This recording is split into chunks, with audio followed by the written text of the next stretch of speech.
कभी हिमाचल के उन घने जंगलों में गए हों जहां देवदार के पेड़ इतने ऊंचे हैं ना कि सूरज की रोशनी भी मुश्किल से जमीन तक पहुंच पाती है। वहां हवा में ही एक अजीब सा रहस्य घुला हुआ है। कहानियां तैरती रहती हैं हवा में। पर उन्हीं जंगलों में एक ऐसी जगह है जिसका नाम सुनते ही आज भी मेरी रूह कांप उठती है। श्रापग्रस्त झरना।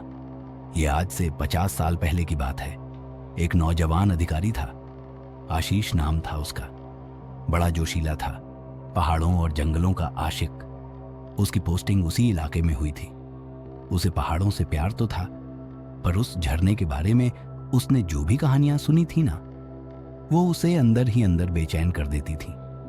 लोग कहते थे वहां एक चुड़ैल रहती है, रात के अंधेरे में अपनी मीठी आवाज से लोगों को बुलाती है, और जो चला जाता है ना, वो फिर कभी लौट के नहीं आता। एक दिन आशीष को जंगल के अंदर सर्वे के लिए जाना पड़ा। शाम होते होते वो रास्ता भटक गया। सोचो जरा, घने जंगल में जहां मोबाइल का सिग्नल भी नहीं मिलता। जैसे जैसे सूरज ढलता गया, जंगल और भी डरावना लगने लगा। पत्तों की सरसराहट भी ना किसी की फुसफुसाहट जैसी लगती थी। उल्लुओं की आवाजें भी अजीब सी थीं। तभी उसे दूर से पानी गिरने की आवाज सुनाई दी। उसे लगा चलो कम से कम पानी है तो शायद बस्ती पास हो। उम्मीद जगी उसके मन में। वो उस आवाज की ओर बढ़ने लगा, और क्या देखा उसने।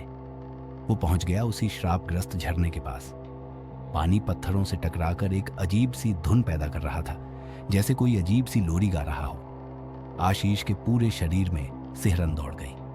उसे याद आया, लोगों ने बताया था कि इस झरने का पानी कभी शांत नहीं रहता और हमेशा एक अजीब सी धुन में बहता है। और फिर अचानक उसे झरने के बीचों बीच एक औरत की परछाई दिखी। सफेद साड़ी पहने, बाल खुले हुए। वो उसकी तरफ देख रही थी और मुस्कुरा रही थी। उसकी मुस्कान इतनी मोहक थी ना कि आशीष अपनी पलकें झपकाना भी भूल गया। उस औरत ने उसे अपने पास आने का इशारा किया। आशीष का दिल तो तेजी से धड़क रहा था, पर वो उसके जादू में फंस चुका था। वो धीरे धीरे उसकी ओर बढ़ने लगा। जैसे ही वो उसके करीब पहुंचा, उस औरत की आंखें अचानक लाल हो गईं। उसका चेहरा भयानक रूप से विकृत हो गया। उसकी त्वचा गलने लगी, हड्डियां बाहर निकलने लगी, और उसके मुंह से एक ऐसी चीख निकली ना जो पूरे जंगल में गूंज उठी। आशीष डर के मारे पीछे हटा। उसने देखा उस चुड़ैल के हाथ अचानक लंबे हो गए और वो उसे अपनी ओर खींचने लगी।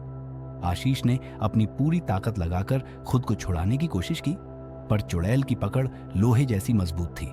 वो अपनी जान बचाने के लिए चिल्लाया, नहीं नहीं। उसकी चीख जंगल में खो गई। चुड़ैल उसे झरने के गहरे पानी में खींचती चली गई। सुबह हुई। आशीष के साथी उसे ढूंढते हुए उसी झरने के पास पहुंचे। उन्होंने वहां आशीष का बैग और उसकी टोपी देखी जो किनारे पर पड़ी थी, पर आशीष कहीं नहीं मिला। तब से आज तक आशीष का कोई पता नहीं चला। वो कहां गया, किसी को नहीं पता। आज भी हिमाचल के लोग कहते हैं कि चांदनी रातों में श्रापग्रस्त झरने के पास एक नौजवान अधिकारी की डरावनी चीखें सुनाई देती हैं, जो उस चुड़ैल के जादू से बचने की कोशिश कर रहा होता है।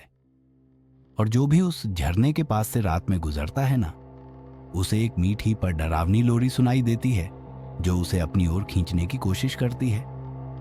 तो अगली बार जब हिमाचल के जंगलों में जाना, तो जरा ध्यान रखना, उस श्रापग्रस्त झरने से दूर रहना।